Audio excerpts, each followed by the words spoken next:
pinakamalungkot? Zorro. Okay, ako po si Albert Ascona. At ako po ang vocalista at gitarista ng grupong ito. Okay, next. Ako pala si Tristan Gabriel on drums. Ako si Batman, ang bass player. At yung Fishbone na gitarista. Napasok na kayo ng early 90s. At ang unang album nyo yung Bad Omen. Bali, isang title yun, di ba? Bakit Bad Omen ang pangalan ng band at... Pinagtalunan namin kung anong pangalan. May pangalan na kami nung una. Tapos, tutugtog na kami, wala pa rin kaming pangalan. So, isip kami kung anong magandang pangalan, kung anong pangalan ng isip namin. Kala yung vocalista namin noon, si Ramir, may sa metal yun eh. Kaya, yung kaibigan niya na si Eric ng Black Skull, sinadjust yung Bad Omen. May mag-best friend ko. So, sabi nila sa akin, Bad Omen muna, pansamantala lang. Kasi tutugtog na kami. And then after noon, saan natin ibahin yung pangalan? Naloko nila ako doon. Hoy, dahil dito may tama. Wala tayong mali dito. Wala tayong mali dito. Puro tayo may tama.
Sabihin ko ba, Richard?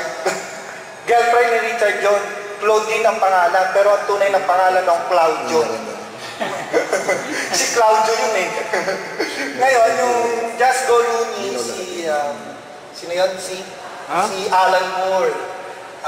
Sa novel na Killing Joke. Tama na. Galing sa Killing Joke yun. Yung Bad Q naman,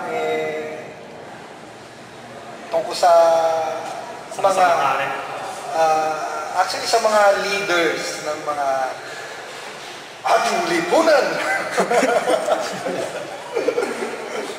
Mula nung nagsimula ang Bad Omen, nakakalang album na kayo? tatlo sa tape, yung self-titled, tapos yung live na si Richard ang nag-produce, yung Sell Out, tapos yung Derba, ibang grupo yun eh, Bataan Base yun. Tapos bumalik kami rito, nagbuo kami ulit, God is Everywhere, tapos Unite and Fight. So ito na yung bagong boys ko. Ito na yung bagong grupo na nakabuo ng God is Everywhere na album. Saan na taon? Oo, Unite and Fight na album. Tapos yung ginagawa namin ngayon na bago, Breaking Bad. Heisenberg. Si Heisenberg. Yung album niyo, bawat album, iba-iba ba ng tema o halos kakakawa? Well, actually, yung God God is Everywhere kasi bago pa lang kami. Parang lahat kami nangangapa. Saka si Albert, noon, nandito ka Albert, madrama ang buhay.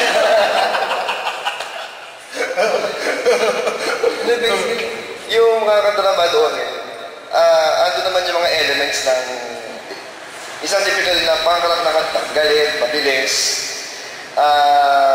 Nagkataon lang siguro na yung line-up namin mas cohesive dahil siguro sa line-up ng Bad Omen, sa history ng Bad Omen, ito na yung pinakamatagal. Kaya mas marami kaming panahon para mag-eksperimento sa iba't ibang tunog.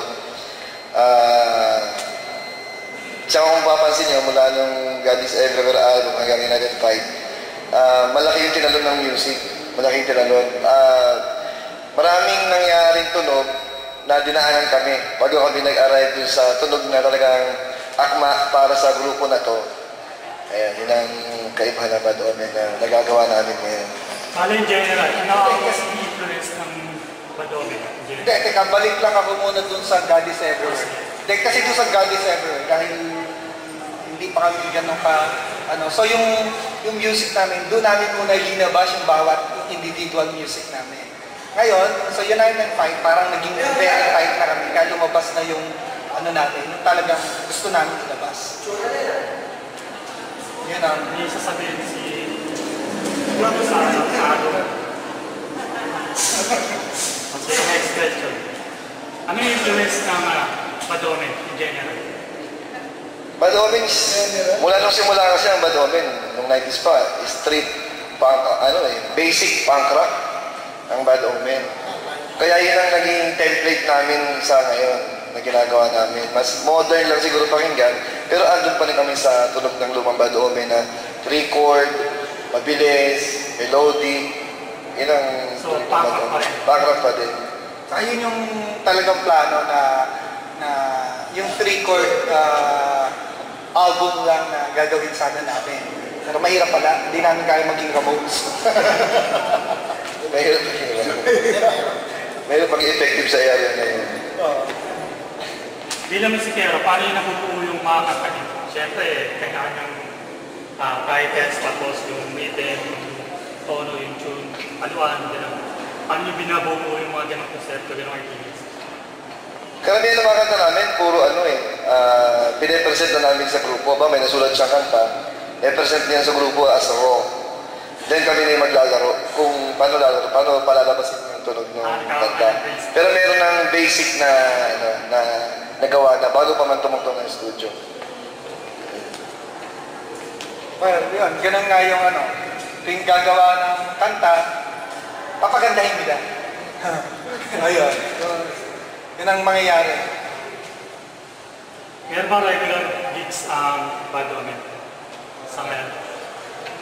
Regular na nakukumbida sa mga gigs. Pero kung hindi kagaya ng ibang mga grupo na yung nakapuesto sa makikita mo sa kung saan-saan, alam mo kung saan mo makikita, hindi ganun yung tema ng grupo. Kundi, nagkataon siguro na linggo-linggo meron kami tugtog sa iba't ibang bars tsaka clubs dito sa in and out of the metro. Yun lang. Ano ba sikreto na ang Bad Omen para manatiling simula noong 90s hanggang sa ngayon bilang punk band? Wala, mag-i-enjoy lang. Wala naman kami ginagawa, ini-enjoy lang namin to eh. Yun lang yun sa amin. Kasi wala naman kaming aim sa buhay, kundi tumugtog lang. Tumugtog, mag-record, tumugtog, mag-record. Ganun lang. At saka ang number one secret doon, yung closeness ng isa't isa. Parang si Tristan nadidevelop sa akin. Yung banding. Parang gano'n. Wala kaming Walang plano. Basta ano lang, tuloy-tuloy lang kami. Tsaka pagdating sa banda, syempre hindi naiwasan yung, kaya kami nagtagal, at tong grupo rin na to, no?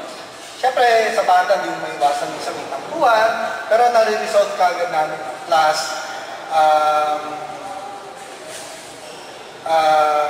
ayun nga, tsaka yung pagiging close sa isa't isa, yun ang ano namin.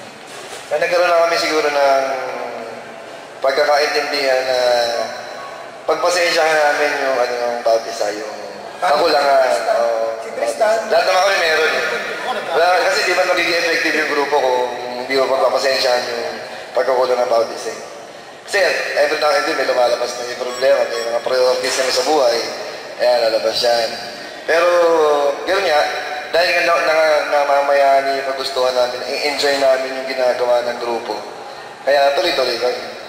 Kanina, naikwento sa ni John, habang nakasakay kami sa sakyan. Nag-tour na rin pala kayo sa ibang bansa. Saan bansa kayo nag-tour? Ayun, kasama yun sa mga ginagawa namin. Kasama yun sa mga taunang pinagpaplanuhan namin simula 2009. Ilang bansa na yung kapag? 2009, nagpunta kami ng Singapore and Malaysia. Sabay yun, dikit yun. 2 araw. Tapos, 2010, hindi, Indonesia. Jakarta, 2010. Tapos, pumunta naman kami ng Cebu ng 11. Bumalik kami ng Indonesia, ng Jakarta, Indonesia, ng 2012. Bago pa namin i-release yung United Fight na album. Bali, doon yung soft launch namin ng United Fight actually. Sa Jakarta, Indonesia. Bago pa lumabas dito sa Pilipinas yun. Narinig na ng mga taga-Jakarta yung album namin. At tagal nila kami.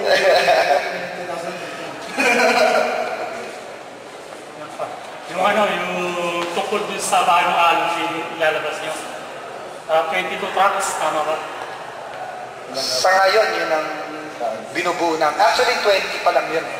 May dalawa pa kaming kulang, yung Chaos tsaka yung Silos. Actually, yun na lang, dalawa. Okay, I'm sorry. Yung narinig mo kanina, 19 tracks lang. Tapos, wala rin yung Silos.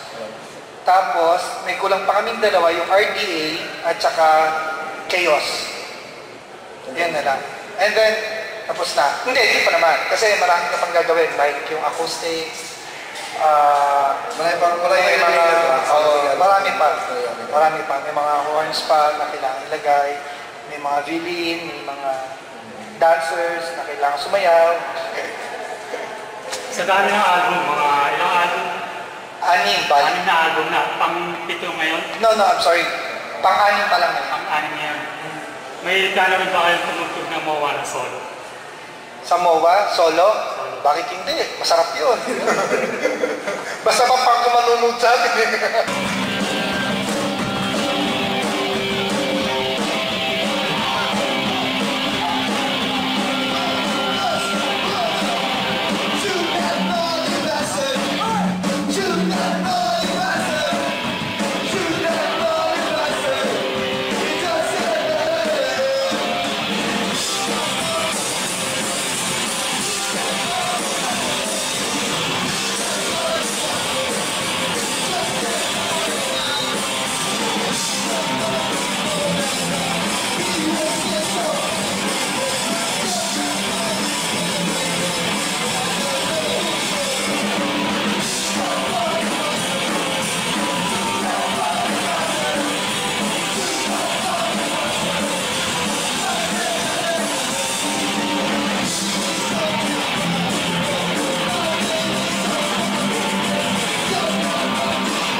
supportahan niyo po yung papalabas namin all Pinoy Punk Hardcore covers.